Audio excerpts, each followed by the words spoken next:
Hello everyone and welcome back to the Cyclocross Social podcast. The first battle between Wout van Aert and Mathieu van der Poel this cyclocross season is a fact. Today we're going to be discussing the Exact Cross, the Zilvermeer Cross in Mol, and with me here to do that as always is Issam. Yes, thank you for having me.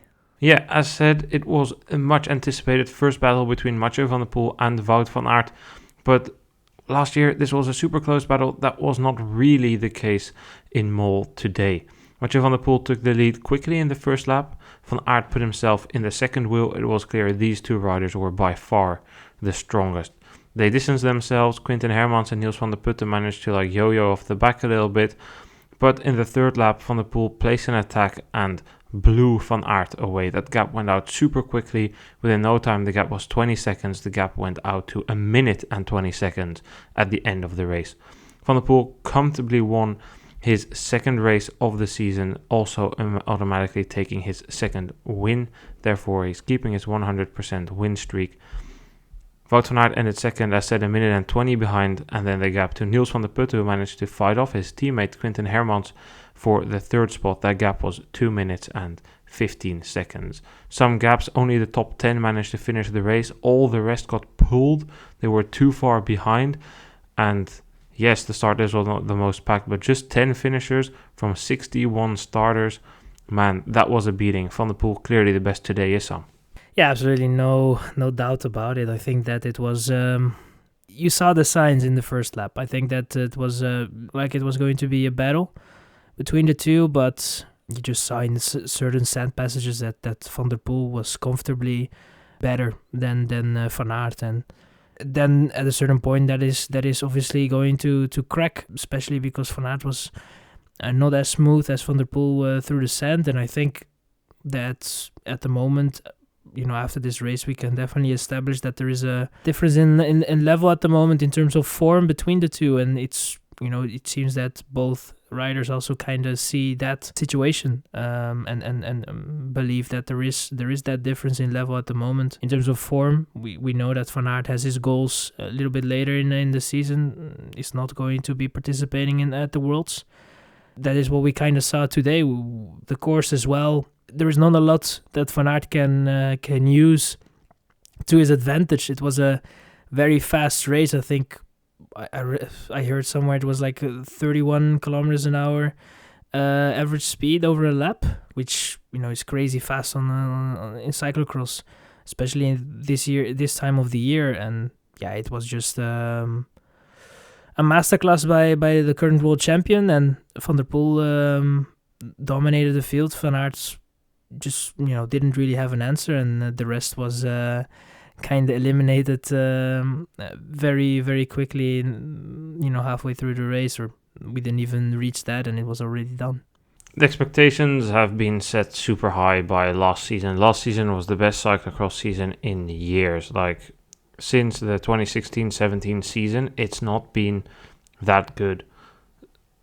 Obviously, I was hoping to see the similar battles, but at the same time, I mean, you've listed some reasons. I'm just not surprised that Van der Poel is better than Van Aert. Van Aert this year, as you say, clearly has different priorities.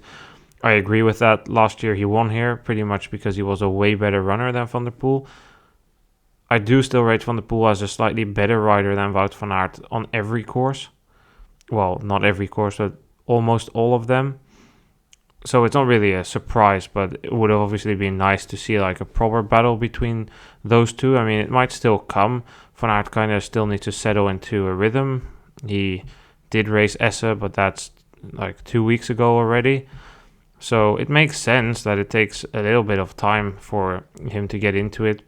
So we'll see. I'm hoping we can get a couple of battles over the Christmas period. But yeah, I mean, I wouldn't be surprised if this year he's just really at a totally different level and just kind of chilling in cross so he can be really good on the road. And we'll need to see how that gamble pays off, because if Van der Poel is able to repeat what he did last year, and I mean, the talks are big in the media and I don't really buy into them at the moment, but they say that since he's training so much in Spain, his endurance base is much larger than it was last year. Like, I would kind of be scared.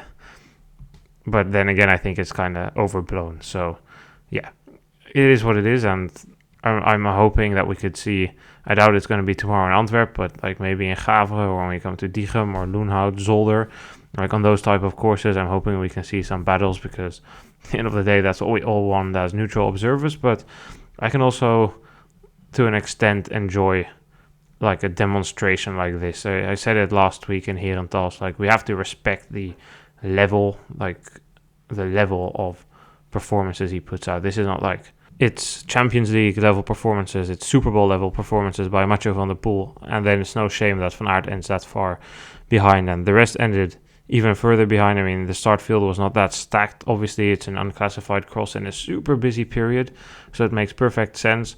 Van der Putte ending third, I think that's kind of what he had to do here. It would have not been a good sign for his ambitions if he was going to be beaten by Quinten Hermans, who got a lot of slack from his own team owner this week for saying he wanted to race Cyclocross Worlds and try and get a medal there. I was not aware of that, so you have to enlighten me on what was said in that regard. But so I'll fill you in there. It's Christoph Roodhoofd, who last week he heard Quinten Hermans say in one of the flash interviews before, I think that was Herentals, where he was saying, "Yeah, I'm in the cross season. I mean, I know my level of the past few seasons. I can be competitive, and without Pidcock and Van Aert at the World Championships, I kind of want to go there. If my level is good, I want to try and get a medal there." And then Christoph Roodhoofd gave an interview to Sporza, I think, saying, well, it's nice that he wants that, but we didn't sign him for that. He needs to deliver on the road, and he didn't do that the past season. That's when he needs to deliver. That's what he's paid for, not for trying to get a bronze medal at the World. That's, well, I think that I definitely didn't say what Roodhoofd said, but I can remember that I said something along the line of if he wants to really, compete for a bronze medal or for a podium place at the Worlds at Tabor, then his level needs to go up a little, because it wasn't amazing in Herentals, and today it was also not great. And I think there's some truth to that statement, in my opinion, because I think that the stakes are high for a road team. He was brought there more because of his performances on the road, and sure, he's a very good cyclocross rider, but I think that the priority goes to the road, and he was brought there obviously with the results that he has booked, and he was someone they look at as a rider that could do very well in the Ardennes Classics, and I think he can do very well, but yeah, it was just never really had the best of forms when he entered the Ardennes Classics. And yeah, it's going to be interesting to see how that will play out, but I can understand the comments of Roodhoofd. I don't think that it is the best it's not the greatest of situations to say that on TV and bash your rider in some sense, but yeah, I can understand it also from one point, because the priority obviously for Hermans is mainly going to be on the road, and you need to look at your ambitions. Last year wasn't amazing on the road. He showed himself left and right, but it wasn't something spectacular, and definitely under what we expect from him, I would say.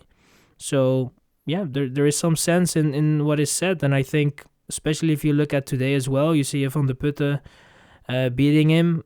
It wasn't spectacular as well today from Hermans, and it looks like that is going to be something that we can expect over the course of the season. And if that is the case, then you should ask if it's realistic to get a podium at the Worlds, and B, how much do you need to compensate in that regard for the road season, and how can you combine it, and how can you make sure that despite the fact that you want to battle for a podium at the World Championships in Tabor, that you're also going to be competitive on the road. And I think that balance has to be found, and I'm sure that they will try to find that balance at Alpes in the Koning. Let's look at the entire top 10 then. Mathieu van der Poel took the win ahead of Van Aert, Van der Putte and Hermans, as we just discussed. Fifth place went to Toon van den Bos ahead of Gianni Vermeers, Anton Ferdinande, Sander de Vet, Jarno Bellens and Tom Meelse. We're going to keep it nice and short tomorrow. It's going to be a super early day. Wake up at 5, leave at 6 to go to Antwerp for the World Cups. So I don't think, especially with this quality of the field, there's anybody in the top 10 to discuss. I would like to say Florian Vermeer's racing for Lotto Destiny, as last season, is doing a couple of races because he thinks it will benefit his road campaign. He ended 12th, which is ahead of Vincent Bastans, who keeps struggling in his season ahead of retirement. He's confirmed he will retire at the end of this season. The women's race also was not that competitive. Lucinda Brandt had the fastest start, and it looked like she was going to break away and storm towards victory, but that was not without a fight for at least the first 15, 20-ish minutes of the race, because her teammate Shirin van Anrooij closed the gap to Brandt when Brandt couldn't make it up the sand dune, and we had a Belwaze Trek Lions leading duo. They were together, but just before the halfway point of the race, Van Anrooij started to make a couple of mistakes and Brandt put down the power and took victory. Van Anrooij fell back to a group with Bakstedt, Kant and Verdonschot to fight for second place. Bakstedt was dropped pretty quick there, was never really in contention, so it was really Van Anrooij against the Belgian duo. In the final lap, it looked like Kant was in a good position to take second, but that second place ultimately went to Van Anrooij. Kant had burned a couple of matches a bit too early and ended fourth, as the third place went to Laura Verdonschot. No major surprises here. Issam, Brandt doing what we would expect from her, especially based on this season. Her form looks to be good. She didn't really have her day in Namur, but everything looks to be back on track here. That Namur wasn't bad either, by the way. It just wasn't a great day after doing Herentals.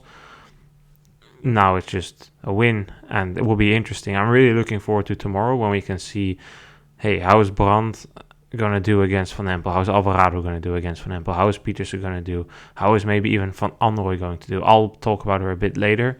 I'm just looking forward to that because Brandt looks to be coming back that little bit stronger from that training camp. Yeah, but I think that it was a very good performance, but it was also an expected performance in a way, and it was interesting to see that she kind of adjusted to the course. In the beginning, it was a bit more difficult to get through the sand, but eventually she got the hang of it.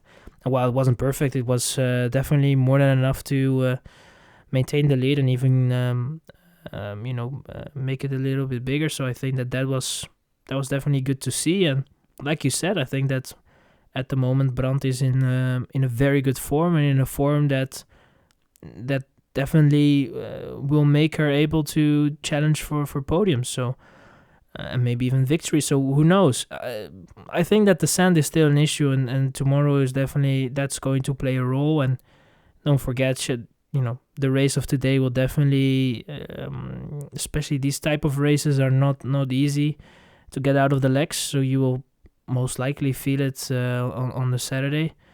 So that it will play a role for sure, but I still feel that someone like Brandt is definitely going to be able to get through that and still play a major role in tomorrow's race. And yeah, I think that the form is looking very good, and there will be races where Brandt will be victorious in the next coming days. It will be nice to see. I mean, I'm just hungry for super highly competitive races at the front on the women's side. I mean, I'm hoping Van Anrooij can still make some more improvements.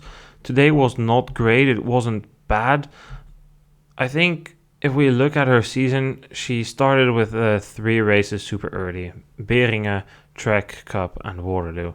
We can't really draw any conclusions from that. That was at the end of the road campaign. She only went for the responders. Not important.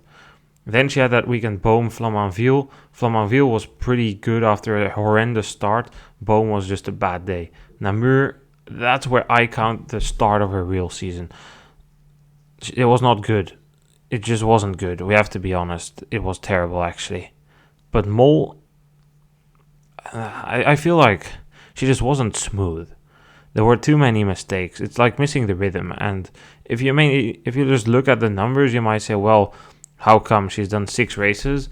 But I think she's pretty much only done 1 that counts to how smooth she is here. She's not been doing as much prep. It feels like a road rider who's doing cross. Issam, you told me that, and I kind of agree with that. It's just not smooth. And I hope that like in the upcoming races that will come, because we've seen in past seasons that Van der Poel in his first races, even he was making quite a bit of mistakes. I'm just hoping it smooths out a little. I also think she just lacks competition a bit, because in the midway point of the race, she just seemed to hit a wall and then repacked herself, and I would say in the final lap quite comfortably still took that second place. Maybe Verdon Schot could have come a little bit closer, but I think that it's not that bad from Van Anrooij. I think she had something left to secure that second place anyway. For Verdon Schot, however, third place, it's like maybe a slight surprise if you look that she beats Bakker, Backstedt and Van Alphen, but for Verdon Schot is a really, really good sand rider, isn't she, Issam? Yeah, absolutely. I mean, we're not going to the Dutch word of the week, but it's definitely a word that stuck with me. Een zandkliever. You know, someone that is just a natural in the sand, and it's she can negotiate it very well. She can go through it very well, and it was great to see her in a form that we know she had in her, but she had some difficult periods, and it was difficult for her to reach that potential, and it's great to see. To be honest, the whole season already, she did some races in Spain and won them, and it looks like she's in a very good flow, also mentally and physically for sure. And it's great to see that she's able to battle it out at the front, and I think even that in the last lap, if she was ahead of Kant in certain critical sections at the sand, who knows? Maybe she was going to be able to be a little closer to Van Anrooij, and who knows what could have happened then. But I think that she was very happy with the third place, and I definitely think that you can be very happy with the third place. The way she did it, it was very, very strong ride from her, and I think that she's also looking forward to tomorrow. Yeah, definitely. Tomorrow we'll have a decent amount of sand as well. It's a bit spread out. The conditions in Antwerp are a bit different. Like the long sand section at the end. Well, how do I know this? I was there today for the pre-ride. Like the long sand section at the end where you could like ride in super far, where Vash was walking at the end last year. That sand section has completely changed due to high water. The high water levels have like swallowed up over half of the beach. It's like an Oostende section now. You drop down right all the way next to the Schelde and then come back up. I have no clue what they're going to do on that overnight, but I guess they'll just keep it the way it is. I don't really see them moving a truck with sand anymore at this hour.